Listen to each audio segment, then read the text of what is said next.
கர்த்தருடைய பரிசுத்த நாமத்துக்கு ஸ்தோத்திரம் உண்டாவதாக. மத்தாயி எழுதின சுவிசேஷம் 14வது அதிகாரம் 25வது வார்த்தை முதல் 33 வரை படிக்கும் பொழுது, இரவில் 4ஆம் ஜாமத்தில் இயேசு கடலின் மேல் நடந்து அவர்களிடத்தில் வந்தார். அவர் கடலின் மேல் நடக்கிறதை சீசர்கள் கண்டு கலக்கமடைந்து ஆவேசம் என்று சொல்லி பயத்தினால் அலறினார்கள். உடனே இயேசு அவர்களோட பேசி, திடன் கொள்ளுங்கள், நான் தான், பயப்படாதிருங்கள் என்றார். பேதுரு அவரை நோக்கி, ஆண்டவரே, நீரேயானால் நான் ஜலத்தின் மேல் நடந்து உம்மிடத்தில் வர கட்டளையிடும் என்றான். அதற்கு அவர், வா என்றார். அப்பொழுது பேதுரு படவை விட்டிறங்கி இயேசுவிடத்தில் போக ஜலத்தின் மேல் நடந்தான். காற்று பலமாயிருக்கிறதை கண்டு பயந்து அமிழ்ந்து போகையில், ஆண்டவரே, என்னை ரட்சியும் என்று கூப்பிட்டான். உடனே இயேசு கை நீட்டி அவனை பிடித்து, அற்ப விசுவாசியே, ஏன் சந்தேகப்பட்டாய் என்றார்.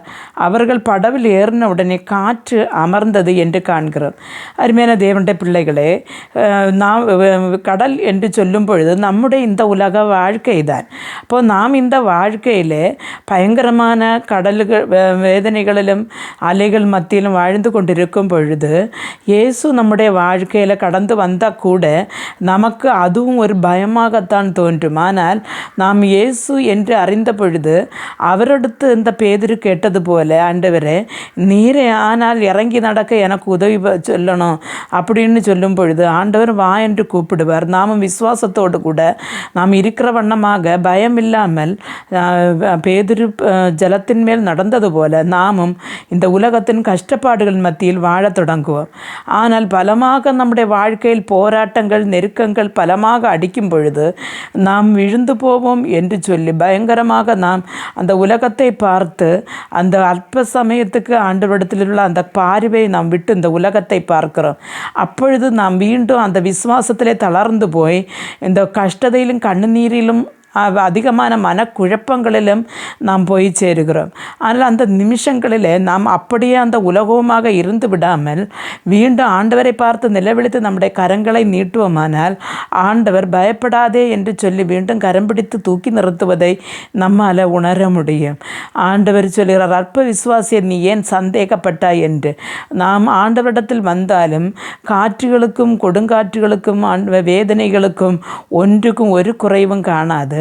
ஆனால் அது வரும்பொழுதெல்லாம் நாம் ஆண்டவரிடம் அபயம் சொல்லும் பொழுது கர்த்தர் பிடித்து கண்டிப்பாக நம்மை ஒரு நல்ல ஒரு அமைதலான ஒரு வாழ்க்கைக்கு நேராக வழி நடத்துவதை நமக்கு உணர முடியும்.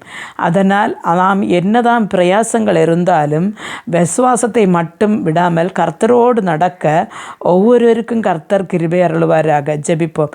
எங்களை மிகவும் அன்பாக நேசித்து வழிநடத்துகிற நல்ல தகப்பனே, உம்மை நோக்கி இறங்கின ஆண்டவரே, இந்த பிள்ளைகளுடைய வாழ்க்கையில் ஆண்டவரே அடிக்கிற வேதனைகளும் கொடுங்காற்றுகளும் காணும் பொழுது நான் தப்பி இறங்கி போனேனோ என்று சொல்லி ஆண்டவர்கள் பயப்படாதபடி விசுவாசத்தில் உறுதி உள்ளவராக இருந்து, அழைத்தவர் உண்மையுள்ளவர், அவர் முடிவு வரை அந்த வழி நடத்துவார் என்ற விசுவாசத்தோடு கூட ஏது காற்றானாலும் ஆண்டவரே, ஏது அலைகளானாலும், அது தண்ணி ஆனாலும் அதன் மேலேயும் நடந்து போகிறதற்கு கிருபை அளிக்கிற தேவனுடைய வலதுகரத்தை பிடித்து முன்னேறி நடக்க ஆண்டவரே ஒவ்வொருவருக்கும் கிருபை அருளுங்க.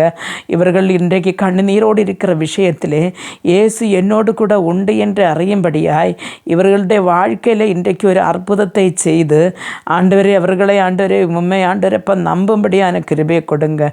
இயேசு கிறிஸ்துவின் நாமத்தில் ஜெபிக்கும் போது ஜெபத்தை கேட்டு பதில் தாரின் ஜீவனுள்ள தகப்பனே, ஆமேன்.